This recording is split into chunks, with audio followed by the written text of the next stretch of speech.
Darren Carter for the Premiership. The Premiership! Hello and welcome to another episode of Carter's Corner, where we review the previous Blues result. Of course, a 1-1 draw at Huddersfield Town, and we look forward to this weekend's fixture, a trip to Oakwell, 2 trips to Yorkshire in the space of a week, but a Barnsley side who are the informed team of the Sky Bet Championship. Darren Carter joins me as always. And Carter, let's start off with the Huddersfield result before we look to Barnsley. 1-1 during the week. Could have nicked it towards the end as well, had a couple of chances to steal all 3 points, but it's a result that keeps them in the mix. It keeps them in that cluster of groups just ahead of us. How do you view that as a result and a point on the board? Well, honestly, I was very pleased in the end, and I know I did predict another Blues win, but I think secretly I would have definitely have took a point. So the optimist in me is, we always go to win a game, but certainly would have took a point. I know obviously Huddersfield were on a bad run and hadn't won for a number of games, but it's still very difficult, and especially when you've got a team that know they cannot really afford to lose the game. So no surprise that it was our mate Fraser Campbell again that notched against us, but great response obviously to get back into the game so quickly. And again, performance level, you look at it and we could, had chances to win the game. So all in all, a real solid point to back up obviously the 3 that we got on the weekend. And it keeps that confidence, keeps that momentum. So really, really pleased that we came away with at least a point. Yeah, it certainly felt like mixed emotions on the night coming away, feeling that if you could have got those 3 points, it would have been a huge victory. But important that we took something from the game. Just want to touch upon the fact that we've fell behind twice now in those last 2 fixtures, QPR and Huddersfield Town. Don't want to get into the habit of doing it, but how pleased have you been with the response from the lads to going behind in games? I think that's huge. I really do. In this game, when you concede a goal, obviously all the ascendancy, all the momentum is with the opposition, and to have that character then to get back into the game or to respond, it does show a real strong core in the team and an experience as well that we know that's there. When you have that adversity, how do you react? And they've certainly shown that now in recent weeks, especially in the last 2 games. It is easy to go under, and you see some teams do that, and so when you've got that ability to come back, when it happens again, psychologically you think, well, it's not a problem, we can reset, we can go again, we can get back in the game. So it's a great trait to have as a team, and it's obviously great to see. Yeah, I saw Karenka made 3 changes to that side during the week. I think it's the 7th game in 3 weeks. We have gone through a bit of a Saturday midweek spell of games, but this Saturday's game brings that to an end. It's a full week after Barnsley, so the lads can afford to empty the tank, as it says, as the saying goes, at Oakwell. But just looking at Barnsley, Carts, I mean, since Valerian Ismail came in, a bit of an unknown quantity to many, took over in October. Of course, some may remember him from his time at Crystal Palace, but spent the majority of his playing career at France and Germany. But since he arrived in October, only Norwich and Brentford, the top teams in the division, have taken more points than Barnsley. Are they quickly becoming the surprise package of the division? I think undoubtedly, their run, especially 6 wins on the bounce now coming into this game, and it's a great story. Obviously, from the outside looking in, the way they're operating, that they've took the money ball stance, if you like. And I only learned today that people who know a little bit about that and have actually probably watched the movie and know the background to that.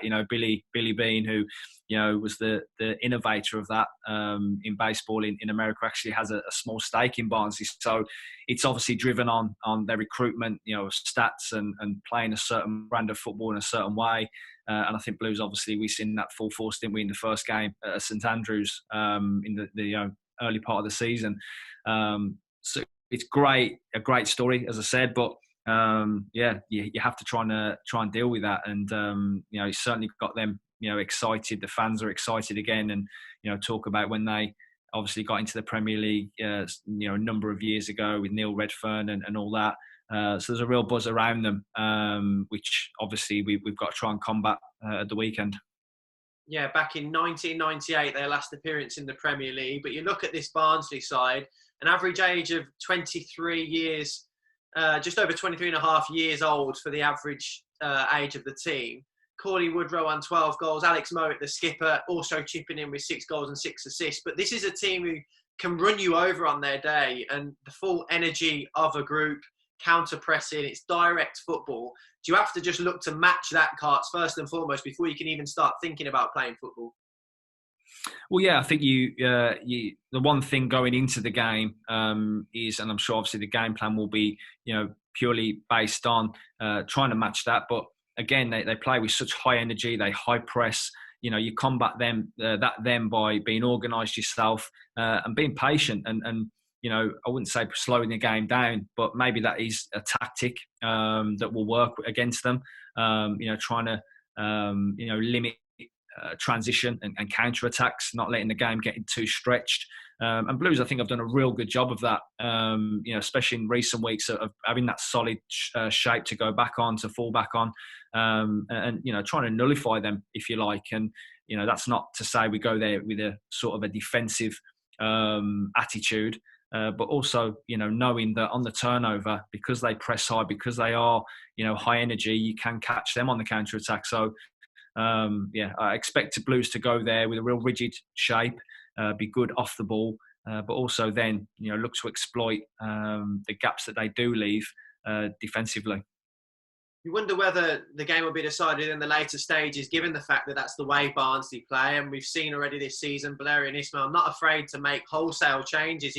He's changed the front three halfway through a game at various stages, makes triple substitutions, because he relies upon that high-octane, high-energy sort of performance. So from a Blues perspective, how important will it be that our substitutes can make an impact, as Scott Hogan very nearly did at Huddersfield Town?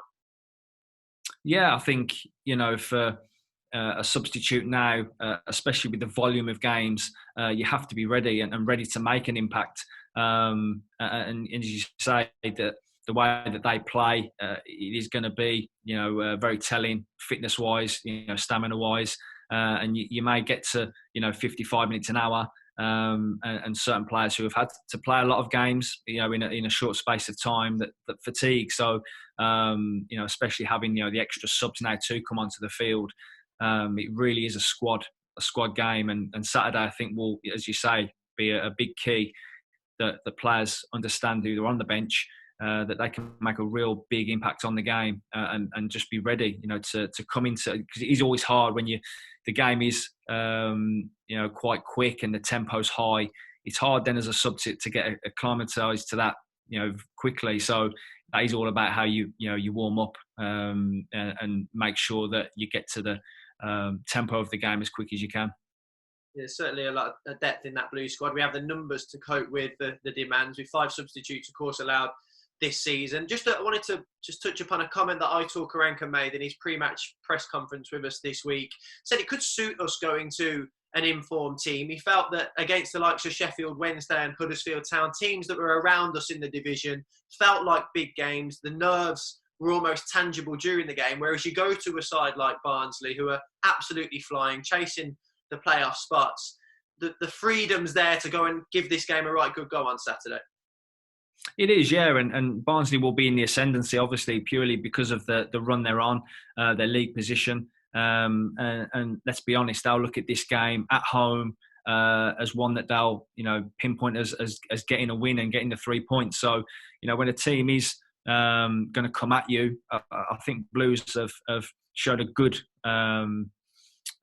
attitude, if you like, and good, tactical knowledge to counteract that and hit teams on the counter attack. So, I think we are built for that. We've got a real good experience and good shape to us, as I've said. So again, that the key again for me Saturday will be when we do break and get into forward areas that the quality is good and there's some end product. Give Djukovic, give Hogan, give them chances, and you hope that obviously they're on point and they can take 1 or 2 of them. Yeah, QPR certainly had chances to get something out of their game with Barnsley during the week. And of course, worth noting that it's still only those 4 away defeats this season for Blues. So the away record is promising for Aitor Karanka's side. Carts, I'm going to finish, as we always do, with a bit of a score prediction from yourself, please. I'd like to, again, I'm always positive, but I think it'll be a point would be an excellent result, given obviously the run they're on. So I'm leaning towards a 1-1. Yeah, so a point on the road at Barnsley, according to Darren Carter. Well, you can find out what happens on Saturday afternoon. It's Jonathan Bell and Roger Johnson taking you through this one on Blues TV. Of course, available for just £10 at pay-per-view, and we hope once again that you can join us there. And how fitting that it should be a true blue born and bred who took them there.